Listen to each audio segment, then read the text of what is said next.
موبایل کې د وفات شوی او چې دې ما وکتو نو بیا زما باندې جیل ته څه چلو شو. تا ورپسې ماشینه روغ کړه، یو سړی یو ډز کوي یو دوه کوي، تا خو 17 ډزې ویشتې دي. وہ قاتل ہے جو جن کو ہم نے انسٹنٹلی کوئی تقریباً منٹوں کے اندر پکڑا. الله دې ووایي چې دونه ظلم خو نو پکار جي. نن سبا دوستانی بالکل د مطلب شو جی. 12 سال سے ان کی فرینڈ شپ تھی. مقتول کی جو ایج ہے وہ تقریباً 39 سال ہے. جو قاتل ہے اس کی اس ٹائم ایج ہے کوئی 24 ایئرس.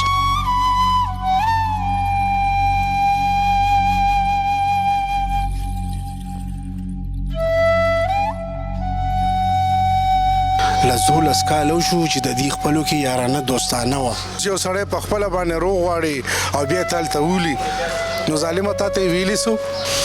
قریبی پاس کھیت تھے وہاں سے یہ دونوں کوئی عرصہ مجرم سره ملاقات وکړو نو جی چې سړی قتل وکړي که نه نو هغه مخامخ راشي نو افسوس سره راشي. دی ماله مسکې شو وی یاره تره بس ما ویشتی دا قتل ما کړی دی. فائر میں نے خود سنی کیونکہ میں خود روڈز پہ تھا. د شپې افر وکړو چې یعنی کې مال د شپې راشي په خبره پوه شي یعنی کې شپې له به ما سره ځئ. انیچرل اس حساب سے کہ ایک تو ایج کا ڈفرینس تھا، نہ کزن ہے نہ ماموں زاد ہے نہ پھوپھی زاد ہے نہ خالہ زاد ہے.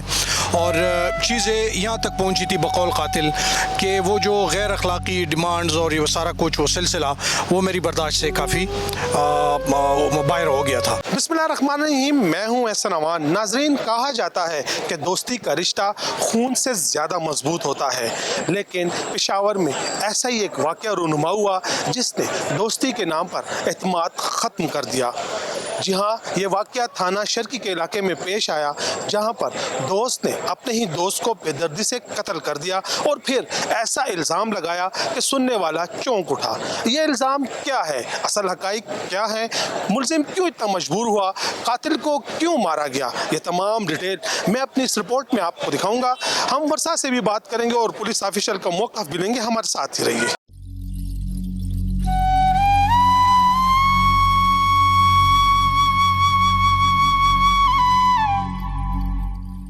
جی ناظرین، دوست کے ہاتھوں قتل ہونے والا وزیر گل کا چچا میرے ساتھ موجود ہے. آئیں ان سے بات کرتے ہیں. لاول دے اللہ پاک تاسو صبر در کی خپل نوم راته بیا راته دا واقع څنګه شوی؟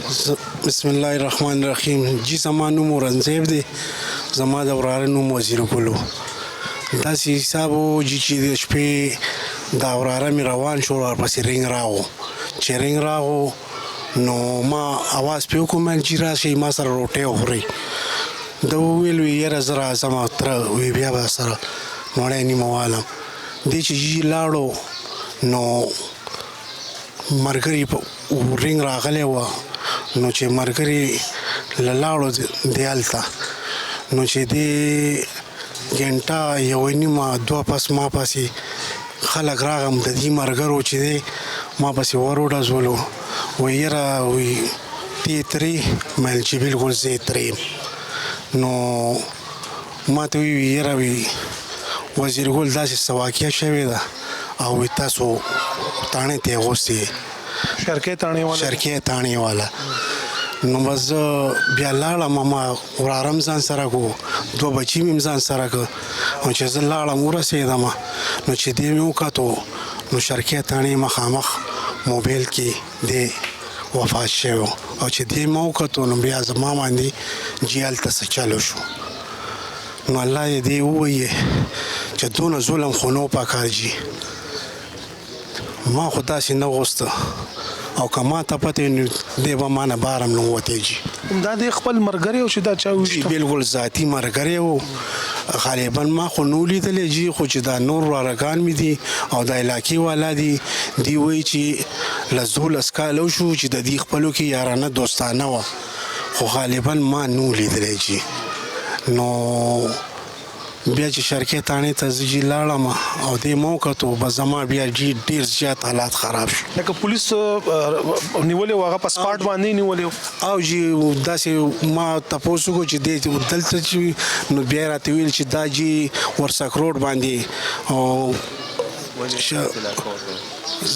زرین آباد ورته وایي او ګری لامبرتین دا هلته لګېدلی نو ما جي تاسو په موقع ما مجرم ګرفتار کړی دی نو هغه راته جي ویل وي او ګرفتار تاسو کړی مجرم سره ملاقات وشو؟ ما جي مجرم سره ملاقات وکړو نو جي چې سړی قتل وکړي که نه نو هغه مخامخ راشي نو افسوس سره راشي دی ماله مسکې شو وی یاره تره بس ما ویشتی دا قتل ما کړی دی لکه هیڅ پیمانی نه جي نه جي د ده په خوله باندې نه سیاره نه جي نه جي بالکل د ده بالکل یاره مطمئن بالکل مطمئن و کله تاسو ورته وویل چې ولې دې ویشتی نو څه یې ویل؟ نو بیا خو یې جي الزام لګولو جي وایي یاره جي ما ته د شپې افر وکړو چې یعنې کې ما له د شپې راشئ په خبره پوه شئ یعنې کې شپې له به ما سره ځئ غلط دا اوس غلط دا رنګ ورکوي دی ځان بچ کولو او جي دا 18 یعنې کې 14 کاله چې دی یعنې کې یارانه دوستانه وه نو ایسم نو دی په دغه شپه باندې دا کار کولو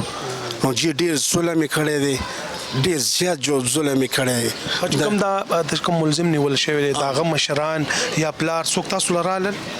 نه جي مونږ یې نه پېژنو زه خو خپل ځاني جي یوم نه پېژنم او لا نه دي راغلي او بل دا زمونږ مشر دی امیر صاحب دا زمونږ مشر رور دی او دا د دې هلک رور دی او دی جي ماما دی دا راته ووایه چې کله لکه چې کوم الزام هغه لګولی دی پولیس څه وایي یا تاسو څه وایي چې هغه الزام کې څه حقیقت شته؟ یاره جي ما ته خو حقیقت نه ښکاري جي ما ته حقیقت په دې نه ښکاري جي چې دا وراره چې دی نو دی یارانه دوستانه وه او یعنې کې چې دی د دې نه مخکې چې دی جوړې واغستې او جي ما وله په خپل ځاني جوړې کې نو ده واچوله او د زما وراره چې ویل زما د خورۍ واده را روان دی نو انشاءالله دې کې بیا چوم نو د دې یارانه دوستانه دونه وه او الان کې ما دې نو لیدلی چې دا څنګه لګ دی څنګه نه دی او دې وزیرګل چې کوم دی کار روزګار څه کول؟ دا جي لوارو ښه بهترین کاریګر و علاقه کې هم تپوس کولی شي ډېر قابل او جي ستاسو هم دا روارو ستاسو څه وایي لکه نن سبا خو بیا یاري دوستي لکه مونږ خو چې مخکې به پخوا به دوستان به په یو بل به ځان قربانولو بیا خو نن سبا دا د دوستاني نشته بیا جی نن سبا دوستاني بالکل د مطلب شو جی دا اوس مثال خبره ده تاسو مخامخ ته دا واقعه اوس یو سړی په خپله باندې روغ غواړي او بیا تل ته ولي نو ظالمه تا ته یې ویلي سو او که مثال خبره ستا ورسره څه تنازع وه ته به مونږ له راغلی وي تا به مونږ ته ویلي چې یاره زه د ده نه تنګ یم یا زه نور څه خبره مشران خو دا خو مونږ پېژندو که نه اوس ولې ته مونږ له نه راتلي دا خو دا مونږ سره داسې په اعتبار کې دا تا وخوړو د یارانې په دوستانه کې تا په اعتبار باندې وخوړو تا به چې کله مثال خبره ورسره دغه کولو خو تا به مخکې دا الزام لګولی که نه نه به ګرځېدې ورسره ټلیفون دې ورپسې څه لګولو دا خو ستا بالکل ورپسې تا ورپسې مشینه روغ کړه یو سړی یو ډز کوي یو دوه کوي تا خو 17 ډزه ویشتې دی دا خو داسې شو چې تا ورسره سمه د نیکه د وختو دشمني وه هغه خلکو ته څه پیغام ورکول غواړي چې نن سبا مو چې دا د ما ملګری دی دا د ما دوست دی هغه ته څه زه خو دا وایم چې نن سبا هلکانو ته ینګ هلکانو ته چې بالکل چا سره یارانه دوستانه بالکل مه کوئ اړو دا دوستانه اړو په کار راځي نه چې مور او پلار بس اصل دوستان خپل رونه دي خپل تر زامن دي خپل ماما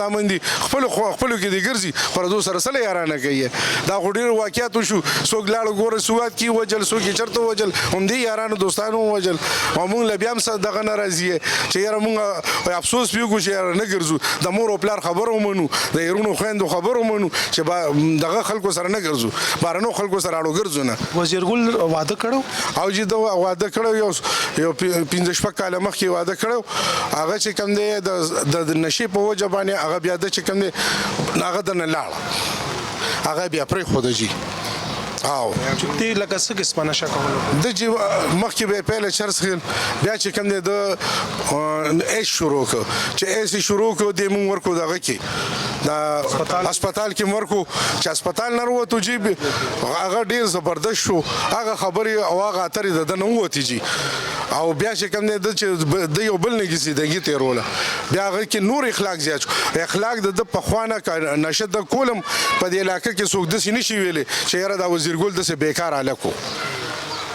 نو دا ستاسو مخامخ دي دا خبرې. جی ناظرین، ہمارے ساتھ اس وقت ایس ایچ او شرکی مبارک زیب موجود ہے. آئین سے بات کرتے ہیں. بہت شکریہ مبارک زیب صاحب، آپ نے ٹائم دیا.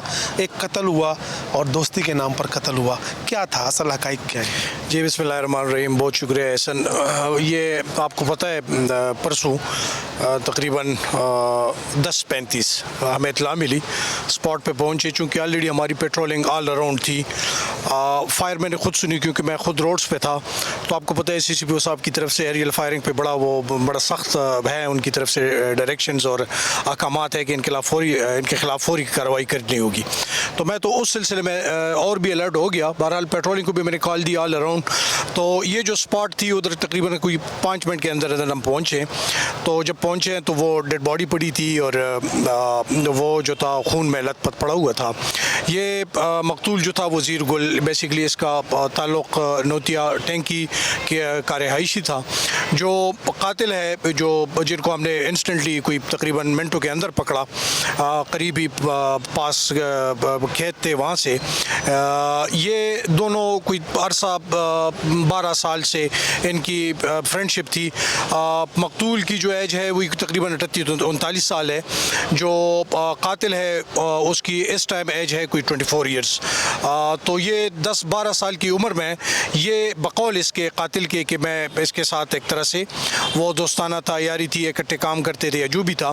بہرحال یہ ایک نیچرل ان کا تھا تعلق، ان نیچرل اس حساب سے کہ ایک تو ایج کا ڈفرینس تھا، نہ کزن ہے، نہ ماموں زاد ہے، نہ پھوپھی زاد ہے، نہ خالہ زاد ہے. اور چیزیں یہاں تک پہنچی تھی بقول قاتل کہ وہ جو غیر اخلاقی ڈیمانڈز اور یہ سارا کچھ وہ سلسلہ وہ میری برداشت سے کافی باہر ہو گیا تھا. تو بس میں اس انتہائی اقدام کے اوپر مجبور ہوا اور میں نے اس کا قتل کر دیا. ہماری جب ورثہ سے بات ہو رہی تھی تو وہ انہوں نے بھی ایڈمٹ کیا ہے کہ جو 16-17 سالوں سے ان کی آپس میں دوستی تھی. تو یہ 16-17 سال اس قاتل کو کوئی شکوہ نہیں تھا، کوئی گلہ نہیں تھا. ہمارے پاس آتا، ہمیں گلہ کرتا، شکوہ کرتا. اس نے اتنا انتہائی اقدام کیوں اٹھایا؟ تو کیا کہیں گے؟ یہ یقیناً اس میں ہے جیسے 10-12 سال کی 24 سال اس کی پوری عمر ہے. 10-12 سال ان کے یہ یاری دوستی کو ہوئے ہیں. تو 10-12 سال کی عمر میں یہ ان کے ساتھ کام پہ تھا، یہ جو بھی تھا. یقیناً یہ ایک فیکٹر ہو سکتا ہے کہ کسی ٹائم میں ان کے اوپر یہ ڈیپینڈنٹ تھا، اس کے اخراجات کے اوپر یا سارا کچھ وہ ادھر سے مل رہا تھا. اب یہ انڈیپینڈنٹ تھا. یہ بقول اس کی کہ میں اب خود دیہڑی مزدوری کرتا تھا اور یہ مطلب ہے بے روزگار تھا. تو اس حساب سے شاید یہ انڈیپینڈنٹ وہ اس کی طرف چلا گیا ہے. وہ اس کے لیے ایکسیپٹیبل نہیں تھا. وہ جو ڈیمانڈ کر رہا تھا شاید اس کے لیے قاتل کے لیے ایکسیپٹیبل نہیں تھا. تو اس وجہ سے وہ چیز پھر بگاڑ کی طرف چلی گئی اور یہ مسلسل فالو کرتا رہا ہے اس کے پیچھے. بلکہ وہ والا علاقہ اس نے چھوڑا ہے بقول قاتل کے کہ ہم وہاں سے تنگ آ گئے اس بندے سے. تو ہم نے وہ جگہ چھوڑی اور یہاں پہ پورسک روڈ کے اوپر ہم نے سکون اختیار کی. تو یہ سارا جو ہے فیکٹ ہے. اور یہ ساری ورثہ کا یہ کہنا ہے کہ جو قاتل تھا وہ آیا ہے اس کے پیچھے اور اسے گھر سے لے کر گیا پھر وہاں پر قتل کیا ہے. تو یہ ملزم کی باتوں میں تھوڑا تضاد نہیں ہے پھر؟ یعنی یہ ملزم سچ کہہ رہے ہیں؟ یہ احسن چیک کرنا ہوگا.